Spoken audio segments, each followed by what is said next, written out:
Arata is the son of a rich family but can't get a girlfriend. Thinking he is doomed to die alone, his father one day announces that all his siblings are actually adopted, which causes his hot sisters to go full Alabama mode on him. But before that, on the day of the reveal, Arata is talking to his brother Shion, and he asks Arata if anything's happening between him and the sisters, and reminds him of the time their youngest sister, Kotono, confessed to liking Arata. But Arata assures him that he rejected Kotono's feelings, and he would never put his hot dog between his sister's buns.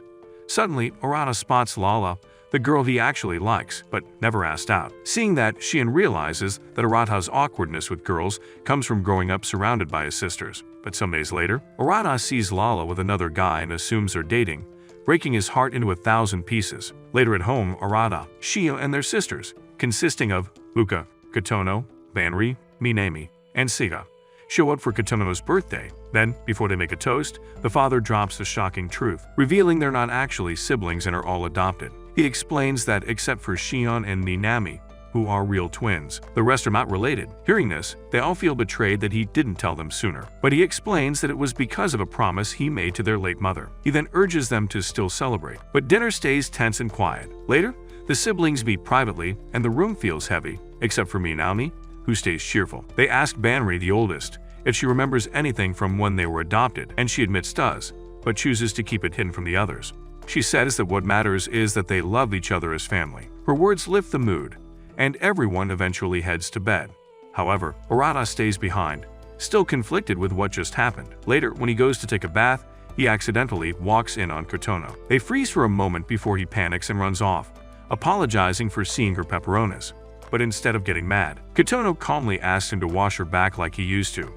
He agrees to do it, and scolds her for still wanting him to wash her back, but she admits that she likes it better when he's the one doing it. Meanwhile, Luka sits alone in the kitchen until Shion joins her. She asks if Arata said anything and admits how strange it feels knowing he's not a real twin. Shion assures her that Arata feels the same and that they not being blood-related changes nothing. However, in the bathroom, in that moment, Kotono hugs Arata from behind, wanting to screw.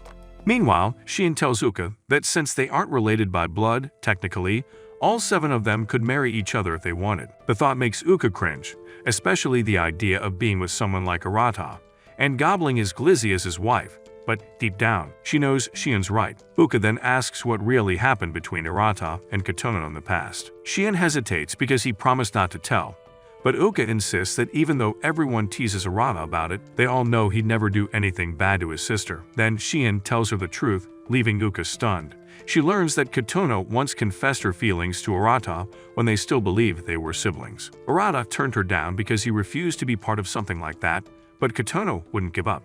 She pushed him, and in the middle of their struggle, he ended up falling on top of her, which was the exact moment their sisters had walked in. Now that they know they aren't really related, the whole thing feels even more dangerous. Back in the bathroom, Arata tries to pull away from Kotono's tight hug, but she won't let go. She says that since they're not real siblings, there's no reason they can't be together or even get married one day. She asks if he thinks she's a bad and dirty hoe. But speaking like a big brother, Arata says that no matter what their relationship is, he will always see her as his little sister, someone he'll protect until she finds someone she can call a husband. Kotono returns to the bath, saying he's both the kindest and the cruelest person she knows. As he leaves, he quietly wishes her a happy birthday, while she secretly wishes he'd accepted her love instead. But when he walks out the bathroom, someone is quietly listening. Later, when he gets back to his room, lost in thought, he finds Sia sitting there studying.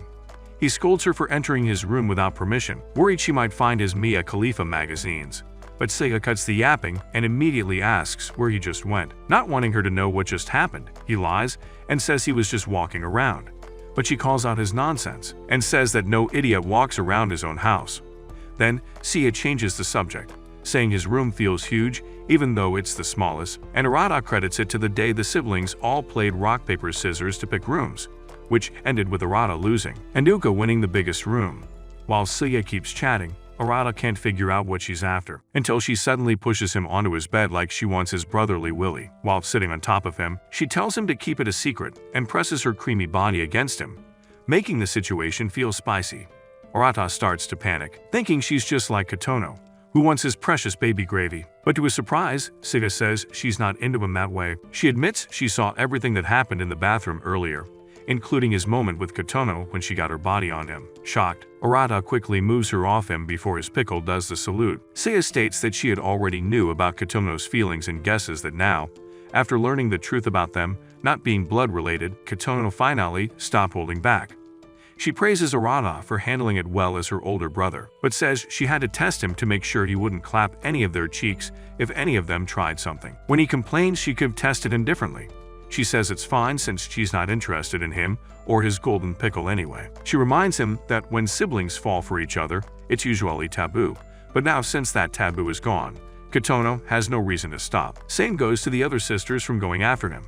She even jokes that it could happen between the two of them someday, though she admits the idea disgusts her. Before leaving, she tells Arata she's glad he passed the test, but once outside, she wonders if she herself passed her own test, considering she actually climbed on top of him and had her own sticky waterfall. The next morning, Arata wakes up feeling drained after the long, eventful night, but as soon as he steps out of his room, he runs into Banri and Kotono, both wearing spicy nurse uniforms. Banri happily says it's her new work outfit and that she wanted to see how it looked on Kotono too. She asks Arata if they look hot, and Arata bluntly tells them they don't, which makes Banri tear up and demand he say that his own sister looks hot. Later, on the way to school with Shion, Arata notices other guys staring at his sisters. Shion laughs and says that if those guys knew the Shinjis weren't real siblings, they'd go crazy. Watching how calm his sisters act, Shion remarks that women are better at hiding emotions. Arata agrees, though deep down he knows the girls are just as confused as the boys after learning the truth. He knows that they pretend everything's fine, but Arata can feel how much has changed in the way they look at each other and the silence that follows. After school, Arata runs into Minami, who he's surprised that isn't at practice. They walk home together, and he compliments her on her athletic skills, how she's already won trophies and been called a future Olympian despite her small frame. Just then, a group of her obsessed fans rush up, asking to take pictures with her or even wanting to have her stinky stockings for them to nibble on. When they finally leave, Minami laughs it off, saying she's gotten used to weird fans ever since she did a photo shoot in a men's outfit that made her super popular and make them wish she grows a pair of marbles and a sausage. When Arata asks what she's doing with her day off, Minami explains that her coach suspended her practice to focus on her grades, since she's failing. Arata realizes that while she's one of the best athletes in Japan, she also has one of the smoothest brain in existence, since Bonnie Blue's father when he forgot to use protection. Deciding to help, he offers to tutor her, so they go to a karaoke booth for privacy, and while he tries to teach, he can't help noticing how cute she looks. As Arata is teaching her, she secretly cues a song, then tries to solve the problems and gets them all wrong like a total donut. But instead of giving up, she suddenly starts singing terribly like Taylor Swift without autotune, making up funny lyrics about her life as a tennis player, which Arata can't help but laugh and join. After they finish, they step outside, but Arata suddenly hides behind the door. Minami looks around and spots Lala, the girl Arata likes, walking by with another guy. On the way home, she tries to get his mind off it by talking about what happened the night before. Minami says that since they're not their father's real kids, they should try to find their biological parents someday. She also says she feels bad for Kotono because she's the youngest and the most emotional. Arata realizes that despite her silly side, Minami's actually smart and kind. She teases him, saying that since he's not her brother anymore, she should call him senpai or daddy, but Arata panics and tells her not to say that. Minami says what really matters is the bond they share, not blood, and adds that he shouldn't feel bad about Lala, and says he's a good guy, even if the girl he likes doesn't notice it. When he asks how she knows about Lala, Minami admits Uka told her because Uka is horrible at keeping secrets, but still, her words cheer him up. Later, back home, Minami brings Uka a cake as a peace offering and apologizes for losing her AirPods. Uka forgives her and tells her to just keep them as a gift. The two smile, ending their fight and bringing peace to the family. The next morning, Arata wakes up and brushes his teeth as usual, his mind replaying what Kotono did the day before. When he steps out of the bathroom, he almost bumps into her in the hallway. They exchange awkward greetings, both feeling the tension from yesterday. Suddenly, Seiya pops up out of nowhere, teasing Arata for still thinking about what happened between them in the bathroom. He gets startled and calls her name, but she reminds him to call her as Seiya-chan, like she told him before. When he does, she smiles with satisfaction. She then asks if he's nervous about what might happen between him and Kotono. Arata says he isn't, as he doesn't have any feelings for her, but Seiya remembers how she's the one who feels uneasy, especially after what happened with him the other day. Out of the blue, Minami shows up, emoting like a Tekken character, and she brags to Arata about their last gaming session, boasting that she beat him over and over again. Suddenly, she calls him senpai, and when Sia hears that, she says the title should only go to someone mature, not a ninwit like Arata. The two girls start bickering, and Arata just sighs as they walk away, wondering why his mornings always start like this. Later at school, Arata freezes when he sees Lala in the hallway, and he decides to avoid her, but then Lala shows up. She smirks and teases him for being shy, saying he should just confess to her already. When Arata tells her that Lala is dating someone, Uka mocks him even more, saying that he's pathetic for being rejected without even confessing. Just then, Uka's friends call her over, and she talks to them about how she and her siblings are going to the sea park for Kotono's birthday. As Arata watches her go, he can't help but think how popular Uka is and how she's so different compared to the annoying little hoe at home.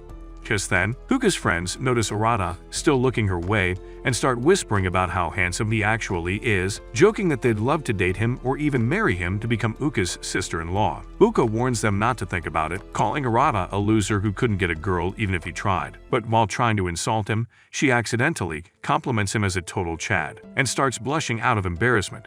She urges them to go to class, and all Arata can think about is his trip with the others to the sea park, and prays it won't turn into another disaster. The next day, the siblings arrive at the sea park to celebrate Kotono's birthday. When they see the park's bunny mascot, who has extra chromosomes, Uka and Minami rush over to take pictures. Minami suddenly says she's starving, and Vanri asks Arata to help her buy food for them. But when they got the food, no one is there, and they realize that it's impossible to keep them still. Arata tries calling them, but no one answers his call. Thinking they went on a ride by themselves, Vanri grins and says it's now officially a date between the two of them. When Arata asks what to do with all the food, it ends with him eating all of it. As they walk around, Vanri links her arm through his, pressing close enough to make him blush, and even though Vanri always acts confident, he knows that she has a way of making him nervous. He can feel her melons against his arm, and when he reminds her they're siblings, she teases him that nobody there knows, so they should just enjoy the moment. She whispers that he must be enjoying her jugs, and Arata turns red at her comments. When she notices him getting flustered, she smirks and apologizes, saying her juicy melons are just too big and powerful to handle, especially around a pure virgin like him, causing him to tweak out. Vanri jokes that he should feel lucky to have such a hot babe by his side. Hearing her comment, Arata notices that every other goon-loving dude in the park glare at him in jealousy, and acknowledges that in the eyes of everyone, she's a cut above the other siblings in popularity and looks. Still teasing, Vanri offers to let him touch her melons as a reward, making him flustered and begging her to stop.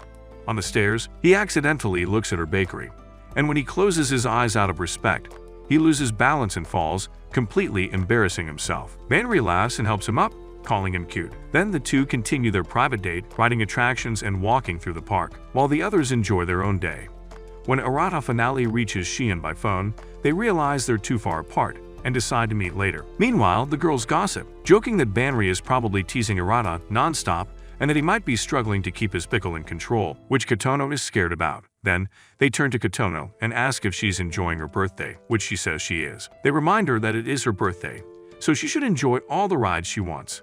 Then, after a few hours of rides, Arata and Vanri take a break. Feeling hungry, Vanri eats a churro and offers it to Arata, but he refuses, feeling sick after everything he ate. While she eats, he notices that beneath her teasing side, she has a warm smile that makes him relax. Curious, he asks what she thinks about their father's announcement. Vanri admits she was shocked but tried to understand it more. When she asks what he thinks, Arata recalls the moment with Kotono and says that he doesn't want their sibling bond to change. Vanri smiles, calls him adorable for it, and ruffles his hair like she did when they were little whenever he was crying. She reminds him that as the oldest, she swore to protect everyone, even with her life, and Arata remembers how she's always been strong and dependable to the others. Suddenly, a clumsy girl trips nearby and spills her drink toward Vanri. Arata instinctively jumps in front of her, getting soaked in her place instead. The girl apologizes over and over, but Arata smiles and says it's fine. Feeling worried, Vanri scolds him for being careless, but he just smiles again and says he'll protect everyone, just like she would. And his words make Vanri blush as she realizes how much he's grown up. Just then, the rest of the group finds them. Seeing Arata drenched, they tease him, saying Vanri must have gotten too excited and splashed him with her own personal seafood sprinkler. As they move on to the next ride, Vanri asks to hold his hand. When Arata asks why, she just grabs it and says she wants to, as his big sister. Sometime later, while everyone's hanging out near the bridge, the boys and Kotono go to the restroom. leaving the girls by themselves. Seiya takes the chance to tell the others about what happened between Kotono and Arata, and they're all shocked, refusing to believe how bold Kotono was. Seiya says Arata handled it maturely and didn't give in, and to prove it, Seiya admits that she even tested him by sitting on his glizzy to see if it would wake up, but it didn't. She explains she's only sharing this because she's worried and wants to make sure nothing happens between them. Huka then tells them that Kotono once did something similar before, and Arata took the blame for it, which ended with him getting called a creep. Seiya realizes that their dad's revelation of them not being blood-related siblings might be the reason why Kotono's feelings got stronger. Minami steps in, telling everyone to calm down. She says she talked to their dad and learned she's adopted, with no record of her real parents. She insists that it's best for them all to keep quiet and just look out for each other to prevent taboo babies from being created, which everyone agrees with. Later, the girls head to the souvenir shop, all excited to grab figurines, and seeing Kotono laughing and acting cheerful makes Arata feel relieved. Despite everything, he's happy that they can still enjoy the day together like always. Then fireworks light up the night sky, painting the world in bright colors. The siblings watch in awe, smiling as the sparks reflect in their eyes, while the others shop for souvenirs. Arata spots someone who looks just like Lala and freezes. Uka shows up beside him, noticing his reaction, and invites him for a walk. She admits it feels strange knowing they aren't real twins anymore, but Arata gently tells her she'll always be his twin, no matter what. Uka smiles softly, remembering how they once believed they had twin telepathy, and Arata blushes, asking why she's bringing that up now. Without hesitation, Uka looks at him and says she loves him, leaving Arata stunned. Days earlier at school, Shion casually asked Arata if he had ever seen any of their sisters in a romantic way, and wanted to slide his hot dog in. Instead of answering, Arata asked why he'd bring up something like that. Shion explained that since they were no longer blood-related, having feelings or even bumping their bellies was no longer taboo. He even mentioned that Kotono had already made her move on Arata, but Arata firmly told him he'd never viewed any of his sisters romantically. Now, back in the present, after Ruka's confession, Arata can't help but see her differently. Not just as a sister, but as someone who could be more. However, Uka quickly clarifies that her love for him is purely siblings-like. Relieved, Arata convinces himself that Uka would never, under any circumstances, see him as a future baby daddy. Jokingly, he calls her a tsundere who just loves to play hard to get. She rolls her eyes, walks off, and reminds him to buy her souvenirs. Arata laughs it off, but Shion's words echo in his mind about seeing his sisters romantically, and suddenly, he starts overthinking everything. Meanwhile, on her lonely walk, Uka replays what she told Arata, feeling conflicted. She realizes that ever since Seiya mentioned Kotono confessing to Arata, she's been jealous without even realizing it. The next morning, Arata spends his time in the home gym, working on his abs to make them Instagram-worthy. Minami pops in, asking to join him. He enthusiastically welcomes her, but she immediately tells him to quiet down, as it's still early. She praises his discipline, recalling how their father used to push Arata to his limits to turn him into a leader. However, Arata admits he never understood how that was supposed to help him mentally. He compliments Minami in return, acknowledging how she never skips training and how hard she works toward her dream of becoming an Olympian. She brushes it off, but is flustered a little by his comments. Unbeknownst to Arata, the night before, when the girls were shopping for souvenirs, they realized that Uka and Arata were missing. Minami went to look for them and accidentally overheard Uka confessing her love to him. Since then, Minami has been internally panicking, unsure how to face Arata without thinking about what she heard, or about the horrifying possibility of becoming an aunt to his and Uka's taboo baby. As she spaces out, Arata scolds her for slacking. She scrambles to grab the dumbbells and starts doing messy reps, pretending everything is fine. But Arata points out that her form is awful. Then, after finally gathering enough courage, she asks Arata if something happened between him and Uka. Not realizing what she's referring to, Arata says that although he and Uka fight a lot, they're very close and have a strong bond. Hearing that, Minami is worried they might get too close. She then excuses herself, leaving the room, her thoughts filled with confusion and pressure. After his workout, Arata heads to the bathroom, still mulling over what Minami said. When he opens the door, he's shocked to find Seiya there, completely relaxed and wearing nothing but her Betty Blues. Arata panics, but Seiya remains calm, joking that they're experiencing exactly what happens in every Gunner anime, with the only difference being that Arata is not a loser who easily gets flustered. She admits that she's at fault for not locking the door, but says that if he wants to goon to his own sister, then she needs to go to therapy. Then, when Arata tries to close the door, he realizes her clothes are caught, so he awkwardly picks them up and tosses them into the laundry basket, all while trying to avoid looking at her in the shower. Still, his curiosity gets the best of him, and he glances her way, only to notice that Seha acts completely normal, while he's the one fighting against his own thoughts. Then, he spots a ring on her finger, the same one their mother left behind, and asks if it finally fits. Seha says it's still a little loose, but insists on wearing it because it reminds her of their mother. Later, while Arata is in his room, Vanri knocks on his door. When he lets her in, she teases him for having such a clean room, reminding him how their father used to scold him for leaving his stuff everywhere.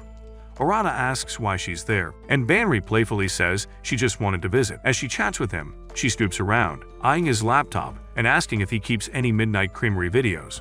Before Arata can stop her, she blurts out the title of one of his beloved videos, Two Girls, One Cup. Mortified, Arata snatches the laptop away and asks how she got past his password. To his horror, Vanri reveals that the title was visible in his email notifications.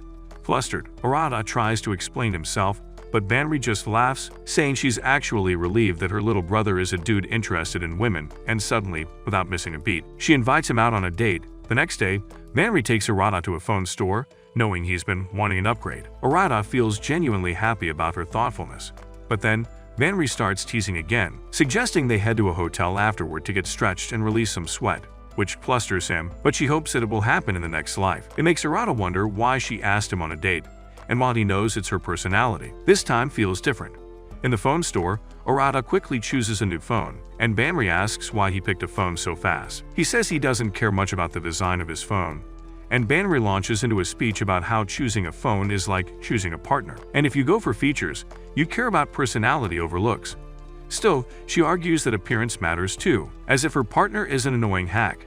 She would at least want him to look like Gojo instead of Jabba the Hutt. When the saleswoman returns with the phone, she notices Vanri beside Arata and assumes that they're clapping, so she offers them a couple's discount. Arata tries to refuse, but Vanri playfully clings to him and says they'll take the deal. Feeling her thickness pressing against his back, Arata quickly turns red and insists they decline. As they leave, Arata wonders why Vanri suddenly wanted to go on a date. His thoughts are cut off when Vanri spots an ice cream stand and drags him over. While eating, she brings up the infamous ice cream fight from years ago, when Minami accidentally ate Katono's ice cream, and Uka stood up for her, sparking a chaotic sibling brawl. He also remembers how Katono, too shy to confront anyone, would hide in the closet afterward, earning her the nickname the Closet Fairy. Vanri laughs until Arata reminds her that she used to be terrified of ghosts, which makes her snap at him to shut up, saying she still can't think about Valak after watching The Conjuring. Afterward, Vanri asks if something's bothering him, promising as his big sister that she'll always have his back, but Arata reassures her that everything is fine. Meanwhile, Katono sits in her room, scrolling through the photos from their birthday trip. Her eyes linger on Arata a bit too long before she gets a notification in the sisters group chat, a photo Vanri sent of her and Arata on their ice cream date. Katono feels a tinge of jealousy, but holds herself back, quietly saving the photo instead. Back on the date, Vanri suggests continuing their outing, but her phone buzzes with a message that makes her expression change. She apologizes, saying she has to go somewhere right away. Before leaving, Arata tells her she should go on her next date with a real boyfriend. That makes her blush from ear to ear, and she tells Arata not to get cocky. As she walks away, people stop and stare, mesmerized by her beauty. But then, Vanri calls Minami and admits she couldn't get Arata to open up about what happened with Uka, even after their whole date. Still in disbelief, Minami texts back that she must have misheard Uka's confession about how he loves Arata, but accidentally sends the message to the sisters group chat. Realizing her mistake, she panics and deletes it, praying no one saw it. Just then, Uka appears, asking if she can use the bath next. Relieved that Uka doesn't seem to have read the message, Minami relaxes, not knowing that Katono saw it before it disappeared. Now, with her heart pounding, Katono finally realizes the truth that she has a love rival. Later, they gather for dinner, and Arata can't help but notice how unusually quiet Sia has been, who looks troubled and lost in thought for the past few days. Afterward, he runs into her alone in the hallway. At first, he decides to ignore her, but after a moment of hesitation, he asks if she's okay. To his surprise, Sia admits she's been wanting to play Twister, and since he asked, she drags him into a game. Confused, Arata questions her sudden interest, and Sia casually explains that ever since she visited and sat on his barracuda, she's been having freaky thoughts about him. Arata asks how she can say that casually, and Sia simply says that she wants to test herself to see if she truly desires him or not. Arata refuses at first, but when Sylvia reminds him that she helped him during his test, he half-heartedly agrees to play. When the game starts, Arata tries to stay as far from her as possible, determined to avoid any contact with her smoother-than-butter skin. But that doesn't help Sika's goal, so she moves in closer on purpose, hoping her own bodily reactions will tell her what she needs to know. Round after round, she inches nearer, and when Arata continues keeping his distance, Siha ups the stakes. She twists herself into a position that would make most men cream at first sight, and Arata nearly does the same, so he declares forfeit when his blicky starts getting stiffy, but Seiya refuses to let him quit. Forced to continue, Arata tries to follow the spinner's command, placing his foot on blue, right beneath Seiya, but he accidentally bumps into her soft curves. His mind short-circuits at the contact, and Seiya, completely unfazed, starts talking about human hormones instead.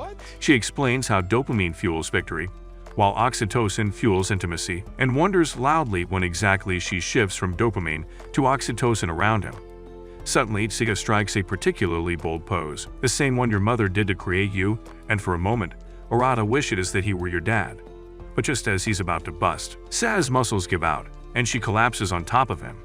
He freezes, shocked that he just felt his sister's body against his own. But Seiya feels relieved, thanks him for the game, and declares that she felt nothing romantic or degenerate, meaning she can go on with her life as usual.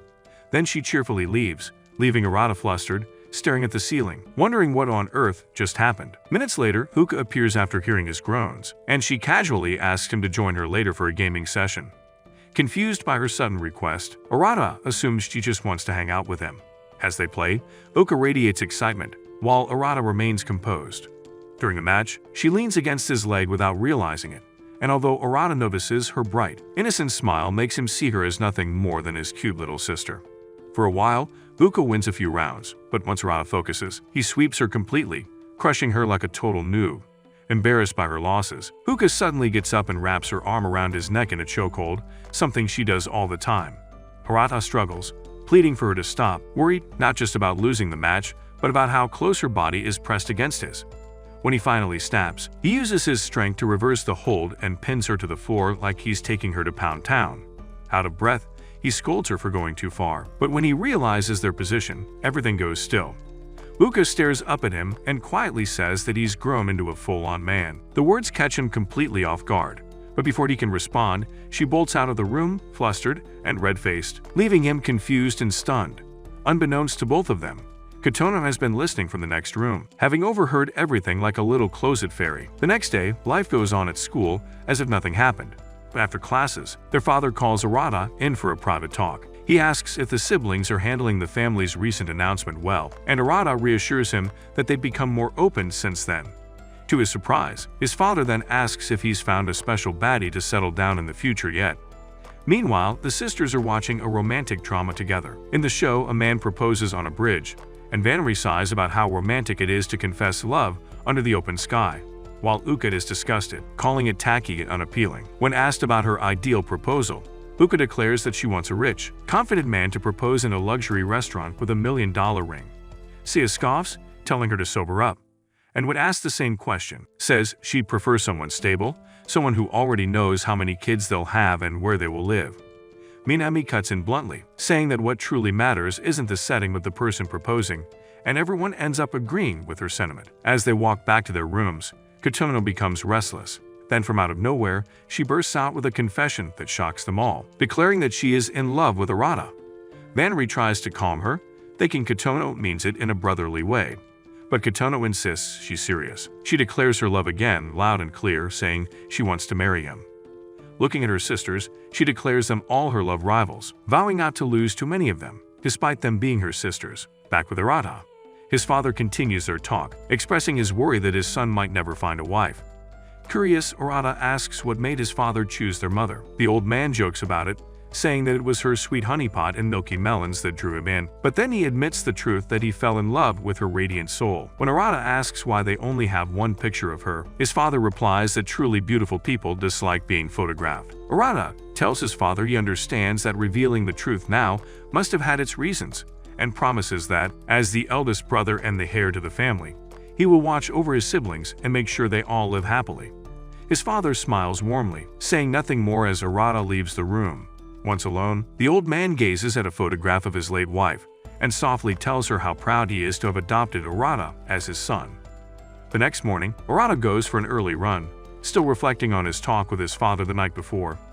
Meanwhile, inside the house, every single one of the sisters is restless as Katono's sudden confession that she wants to marry Arata has shaken them all. When Minami steps outside for some air, she meets Arata, who has just finished his run. The memory of Katono's words flashes through her mind, and she instantly acts weirdly around him. Arata notices her awkward behavior and asks what's wrong, but Minami brushes him off and bolts away, claiming she has to practice for the inter-high tournament. Inside, Vanri is in the middle of scolding the family dog for overeating and refusing to exercise. She warns that if it keeps lazing around, it'll end up as fat and useless as in school viewers. When Arata walks in, he joins the mock lecture, calling the dog out for refusing to jog with him, and instead eating like a gluttonous pig. Vanri jokes about cutting down the dog's food, which immediately triggers the dog to snap and bite Arata to protest.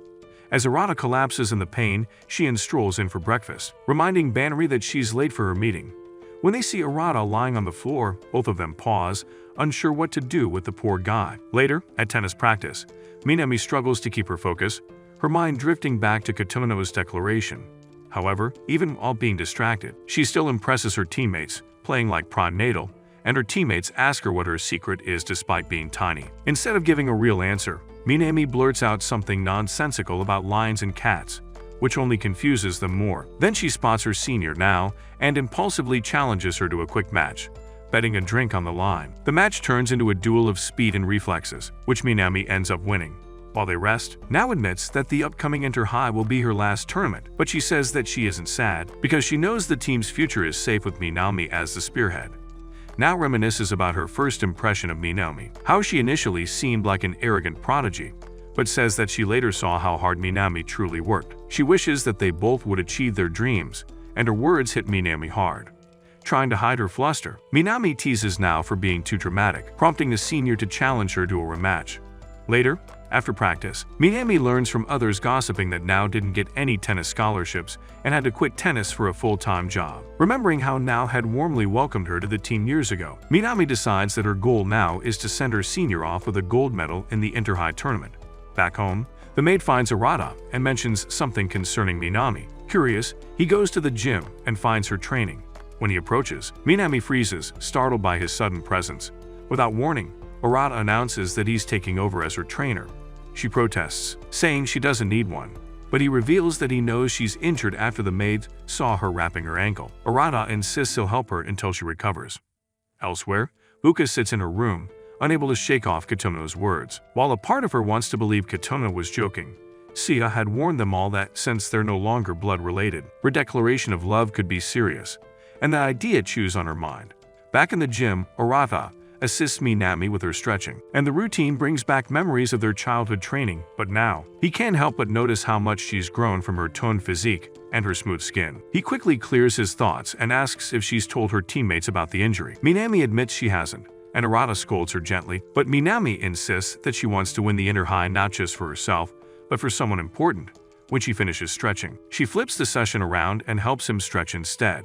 As she leans against his back, Arata can feel her soft badonkadonks on his back, and while he's flustered, Minami isn't, and he realizes that she is completely unaware. Later, after leaving the gym, Arata runs into Katono in the hallway. She freezes, clearly nervous, as it is the first time they've been alone since the hot and spicy bathroom encounter. She asks if he was just with Minami, and if she said something weird, worried that her sister might have told him about her confession. Arata confirms that he was with Minami, but says she didn't act strangely. When he asks if Katono knows something, she panics and flees to her room. Days later, Minami competes in the inter-high semifinals. Despite her injury, she fights through the pain and leads her team to victory, securing a place in the finals. Outside the bus, her teammates cheer her on, but as Minami steps up to board, her ankle gives out, and Now immediately notices. Later at home, Arata continues helping Minami with her rehab stretches, and Minami informs him that after confessing about her injury, her coach assigned her a private trainer, so Arata doesn't have to continue. Realizing his time as her helper is coming to an end, Arata hides his disappointment, and Minami thanks him sincerely for his support. Later, in his room, Arata quietly packs away all his training books. The next morning, Arata walks into the kitchen just after a hot workout and meets Banri, who is enjoying her breakfast.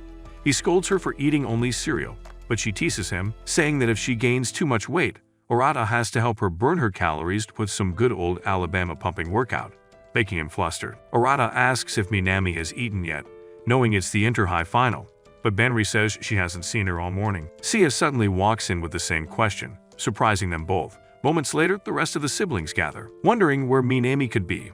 Then Shion points out that Minami's tennis shoes are still at home, meaning that Minami is not with her team at the tournament, and she has gone missing. They search Minami's room in a panic, and she is nowhere to be found. But just as worry begins to set in, Minami suddenly walks in, casually explaining that she went to the convenience store. When they ask her about her inter-high final, she brushes them off, saying she has everything under control. They turn to her twin Shion for answers, but he shakes his head, not knowing anything that is happening. Arata feels uneasy and heads to her room, expecting to find her crying, but instead, he's greeted by the sight of Minami happily snacking away without a care in the world, munching like she's a big fatty. Arata expresses his concern for her, but Minami reveals that her coach has discovered her injury, so she was taken off her own team to protect her future as a tennis player. Arata quietly asks if she's really okay with giving up, especially for the sake of the person she wanted to win for. Minami brushes him off, insisting she has no choice, but as Arata leaves the room, he glances back and catches a half-hearted smile on her face. Outside, Shion stops him and confesses something he hasn't told anyone, that earlier that morning, he saw Minami crying alone outside, hiding from everyone. He didn't approach her, knowing she didn't want others to worry, but it tore him up inside. Hearing that, Arata storms back into Minami's room, grabs her by the hand, and drags her outside, where she sees that Uka and the others are waiting, and they all want to support Minami at her final match. On the way, while everyone worries about being late, Minami falls silent, her mind replaying the painful moment she was removed from the team. Now had told the coach about her injury out of concern, and when Minami begged to play, now hugged her, thanking her, but insisting she shouldn't risk her future. Watching her in silence, Arata finale says that he doesn't know whether the coach made the right call, but if anything goes wrong, he wants Minami to forfeit. He adds that he doesn't want her to lie to them or herself again. Meanwhile, Minami's team loses the doubles match, leaving only the singles round to bring home gold for Now's final tournament. In the car, traffic stops their progress, and they all panic. Thinking fast, they spot rental bikes nearby, and Sita quickly mentions she has the app to rent them, and without hesitation, Arata pulls Minami onto one. She hands her tennis gear to her and wishes her luck as they speed off. As they pedal through the city, Arata pushes himself to the limit, drenched in sweat and gasping for air. Just then, the memory of a distant Mother's Day surfaces. Back when their school asked them to write letters for their mothers, while the others struggled, Minami had written one for their late mother, saying how she and her siblings grew closer in her absence. Arata remembers writing that he appreciated Minami's strength and how she always smiled, even when things were hard. He tells her that while she might not be a natural genius, she's a relentless worker with a positive heart, and he prays she'll be rewarded for that someday. Meanwhile, at the tournament, Now wins her singles match, leaving Minami's substitute to finish the job. But before it starts, Arata and Minami arrive, breathless from the long ride. Without hesitation, Arata drops to his knees and begs the coach to let Minami play, saying this match means as much to her as her future does. After a tense silence, Now speaks up in support, and the coach finally agrees. Then the final begins. When nerves start to get the better of Minami, her family's cheers from the stands lift her spirit. She receives first and scores the opening point, but the next serve from her opponent is fierce, forcing Minami to push her injured ankle to its limit. Then she wins another point, but pain shoots through her leg. The match becomes a brutal struggle, and despite her efforts, Minami's team loses. Tears fall around her as her teammates cry in defeat, while Minami forces a smile, apologizes, and even tells Now to slap her after all of her talk about winning. Instead, Now bows deeply, thanking her for helping them achieve their dream of reaching the finals. She prays that Minami's future won't be affected by this injury, and Minami holds back her tears. Afterward, the siblings wait for Minami to come home, but they know she's somewhere alone after her loss. Arata finds her sitting on a bench, shoulders slumped, and when she sees him, Minami breaks down, calling herself a failure and saying she embarrassed everyone.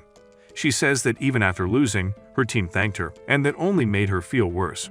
She thanks Arata and the others for bringing her, saying she's ready to move on. But Arata steps forward and pulls her into a hug.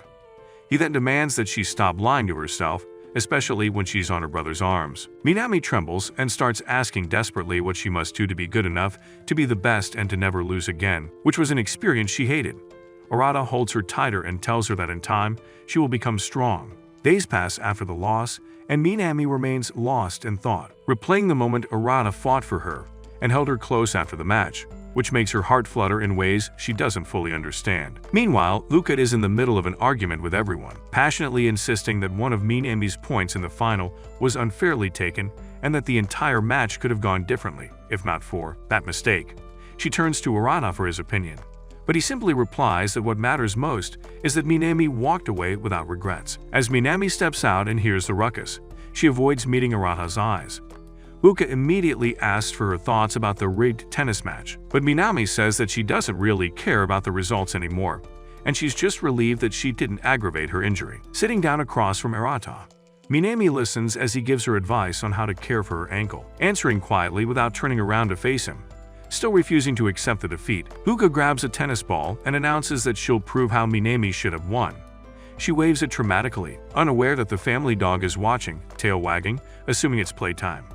In her frustration, the ball slips from her hand and flies straight toward Minami. The dog leaps, but before anything happens, Arata rushes in and catches the ball midair to save her. The act leaves Minami's heart racing, while Arata scolds Luca for her carelessness and turns to check on Minami, just nodding along to his words, imagining what his tongue can do. In that moment, Minami recalls how both Uka and Katono confessed their love for Arata, and begins to wonder if the strange warmth spreading through her chest is the same feeling her sisters experienced. That night, Katono sits alone, lost in thought over her confession to Arata. Suddenly, Luca knocks on her door, asking if they can talk.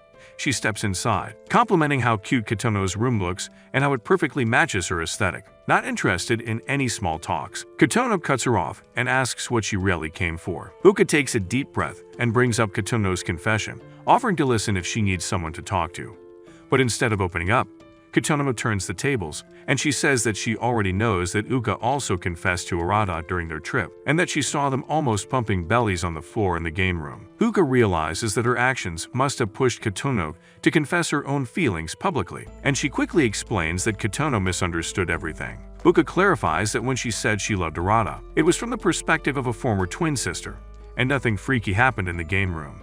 Katono steps closer, her face inches from Uka's, and asks directly if she truly doesn't love Arata that way. When Uka reassures her that she doesn't, Katono exhales in relief, apologizing for jumping to conclusions. But as Uka steps out, she finds herself thinking about Arata nonetheless, her heart tweaking. Later, Banri bursts into the living room in a panic, begging any of her siblings to accompany her to her nursing school for something urgent. When no one volunteers to help her, she turns to her dependable brother, Arata.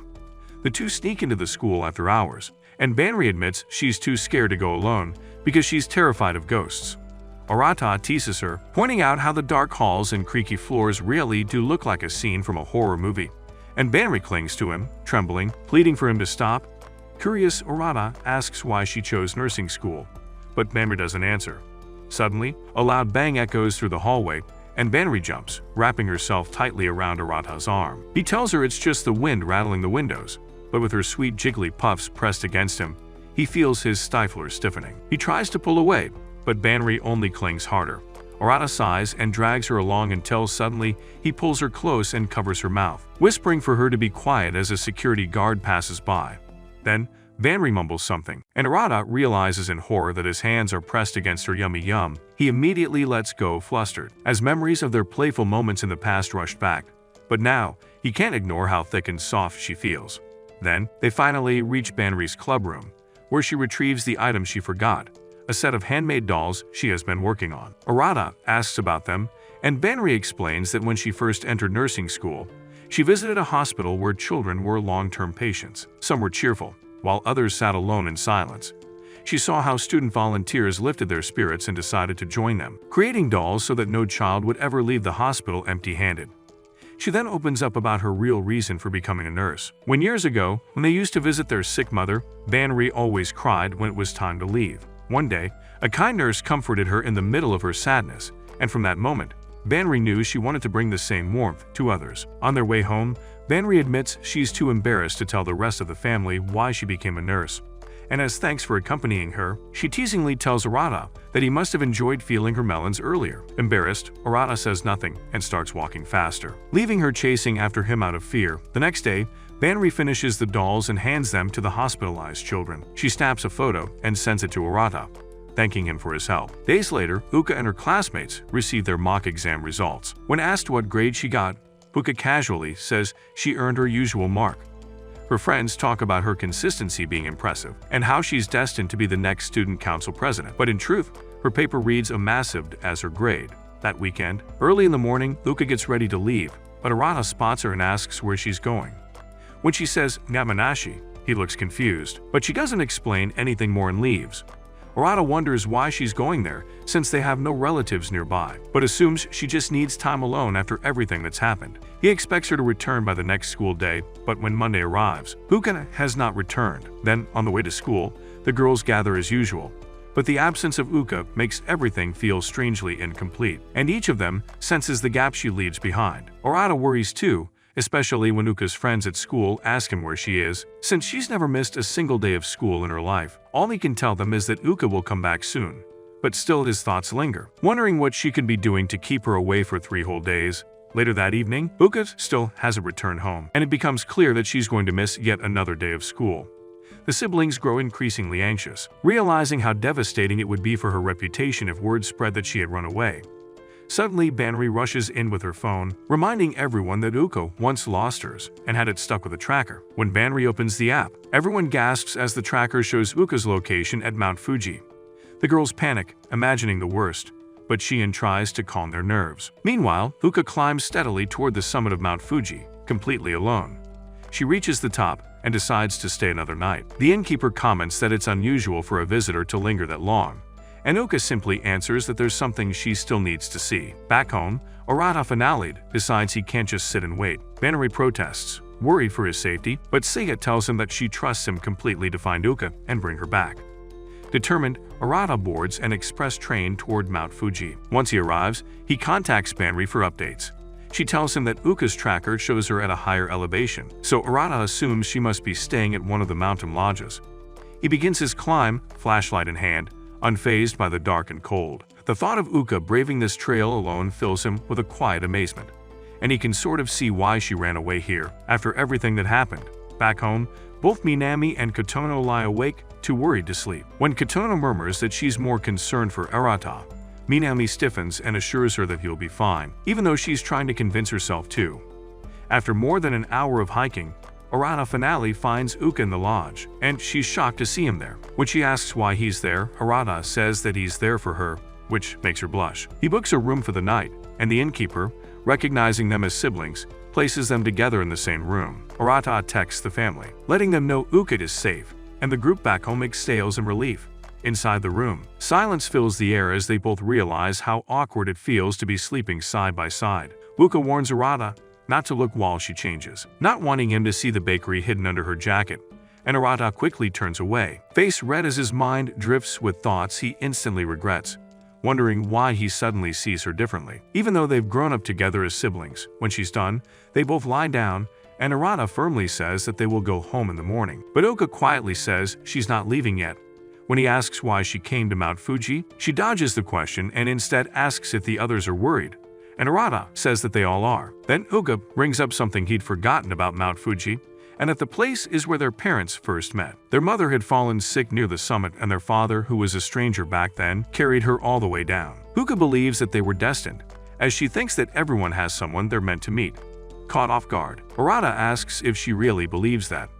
Uka turns toward him and wonders aloud if such a destiny could exist within their own family. Arata quickly says no, but Uka reminds him that Kotono's feelings for him prove it might. He denies it again, asking if that's what's been bothering her, but she doesn't respond, and when he looks over, she's already sleeping. Watching her breathe quietly, Arata feels something change inside him, as the proud and confident Uka now looks fragile, just a girl carrying too much by herself. He gently pulls the blanket up to her chin and lies down beside her, tired but at peace, knowing that he found her. When morning comes, Arata wakes up to find the bed empty and Uka is gone. There's only a note on her pillow saying she went home ahead of him, but he doesn't buy it. He calls Banri, who checks the tracker and says that Uka is still on the mountain. Hearing that, Arata rushes out and starts climbing again. Meanwhile, Uka climbs toward the summit once more. When she reaches the top, she stands alone, surrounded by fog. Some climbers recognize her from yesterday and whisper, Wondering why she came back, the mist thickens, and Uka grows frustrated as her fated meeting doesn't appear. Her doubt creeps in, and she starts heading down, wondering if this whole trip even meant anything. Arata climbs higher, hoping to meet her along the way, but they pass each other without knowing. Thinking she's already gone down, he heads back toward the lodge. But Uka slips. The fog blurs her vision, and she loses her footing. She tumbles down a steep slope, crashing into a hidden hollow where no one can hear her. Pain shoots through her leg, and she realizes that she's badly hurt. She cries for help, but her voice disappears into the cold wind, and she realizes that she's fatally cooked. At the lodge, the innkeeper tells Arata that Uka never came back, and that her luggage is still in the room. While back home, Banri panics when the tracker signal suddenly cuts off. Lying in the freezing mist, Uka's thoughts fade, and her light flashes before her eyes. She remembers her father's kind smile as he gave her their mother's earrings. She had asked how they met, and he told her the story of Mount Fuji, the place where fate brought them together. He told her that someday, she too would find her prince. Uka blinks and realizes she must have fainted. She's still alive, but her strength is almost gone. Tears mix with the cold mist as she whispers that she's only caused her family more trouble. One of her earrings slips from her hand and falls into the fog. Desperate, she crawls after it until she sees a faint light reflecting off its surface. She looks up, and there he is, her prince, with a flashlight in hand. For a moment, everything feels still. The scene mirrors the story their father once told her, a prince saving a princess on Japan's tallest mountain. Years ago, whenever Uka felt the need to vent or share her worries, she always turned to her father. He would listen patiently, a gentle smile on his face, making her feel safe and understood. But recently, everything has changed. Even when her father asks how she's feeling, Uka brushes him off, unable to speak as she once did.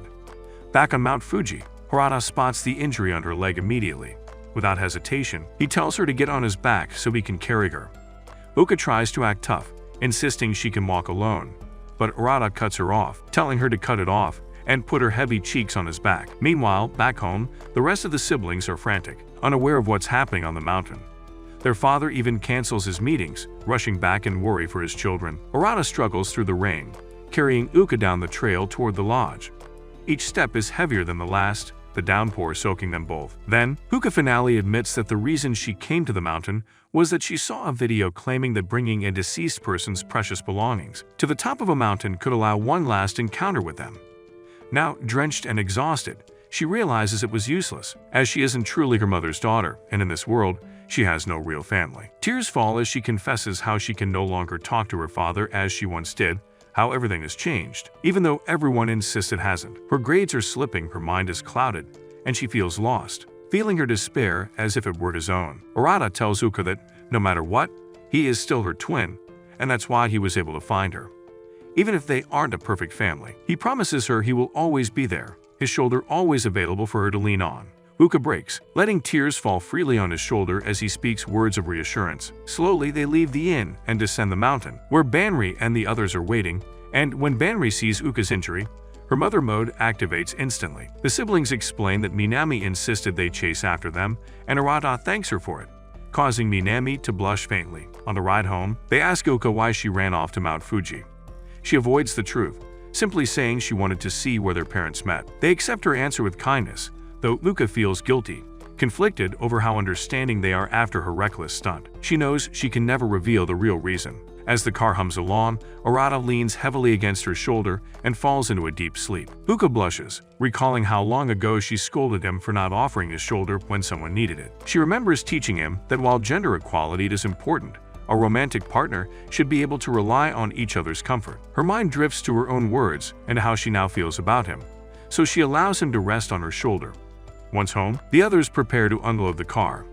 Uka notices that Arata is unusually warm, and they realize that his fever spikes, so she quickly carries him to his room to lie down. Their father arrives, concern written across his face. He listens as they explain how Arata carried Uka through the rain, and the old man praises his son, and then tells the others to rest. Later that night, Uka meets with her father, opening up about how she struggled to see him the same way she once did. But after the mountain ordeal, Arata's actions remind her that her love for her father remains, and she hugs him warmly, an embrace he gladly accepts.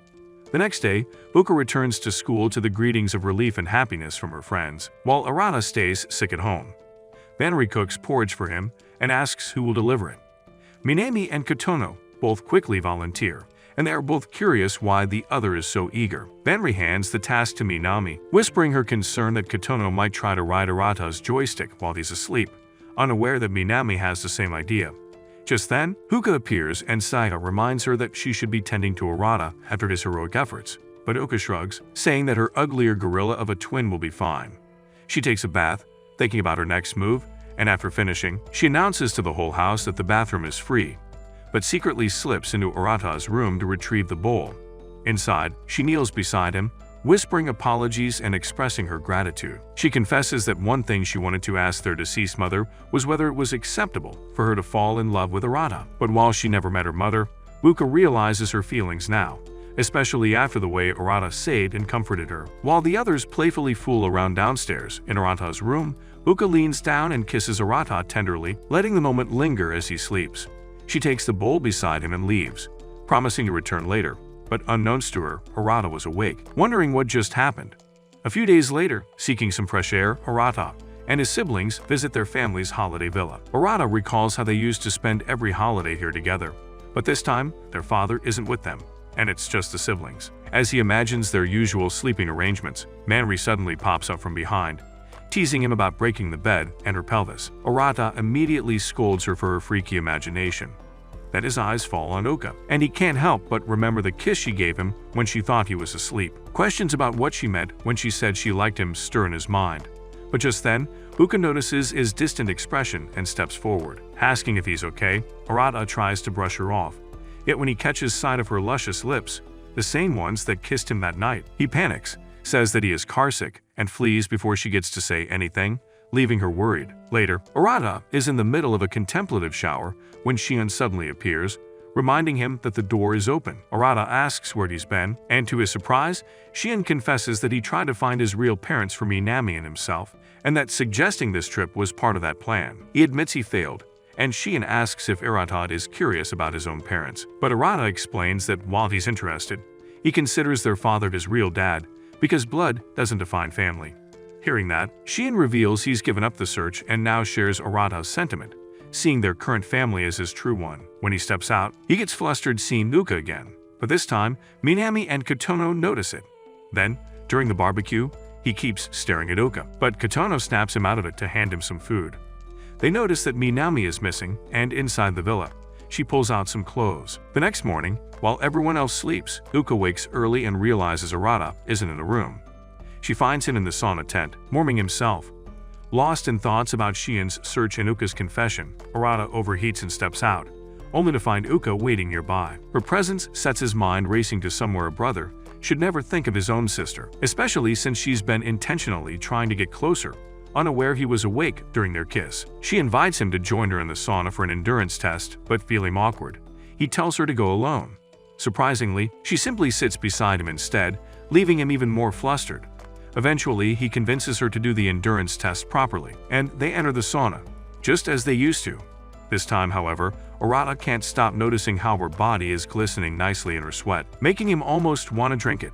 Suddenly, Uka asks if he's planning to get a girlfriend. He says he isn't interested right now in committing to any pair of cheeks right now. Overwhelmed by the heat, Arata exits, which worries Uka. She asks if he still has any feelings for Lala, and after thinking about it, he admits he no longer has feelings for her. Hearing this, Uka beams with joy and rushes off his shower, conflicted over her own feelings, constantly wanting to be near Arata. She recalls all the times she questioned him in the sauna about crushes, realizing that even back then, her feelings for him were growing. Meanwhile, Arata considers that Uka's feelings might mirror Kotono's, and he resolves to act on it. At that moment, Minami appears and invites him out. To his surprise, they end up in a flower garden, a place Arata wouldn't expect someone like Minami to visit. But seeing her skirt and feminine touches, he realizes she's embracing her girlish side. Looking around at the couples wandering through the garden, he wonders why Minami chose this spot. Out of nowhere, she asks Arata what his ideal wife would be like. Caught off guard, he gives a basic answer that he would love someone he can feel comfortable with. Her question reminds him of Uka's earlier question, making him more confused. Suddenly, he notices the price tag still attached to Minami's skirt. As she struggles to remove it, he offers to help, and when it fails, he uses his manly teeth to bite it off, leaving her flustered and wanting him to nibble something else on her. Afterward, they enjoy the garden, taking photos and soaking in the time together.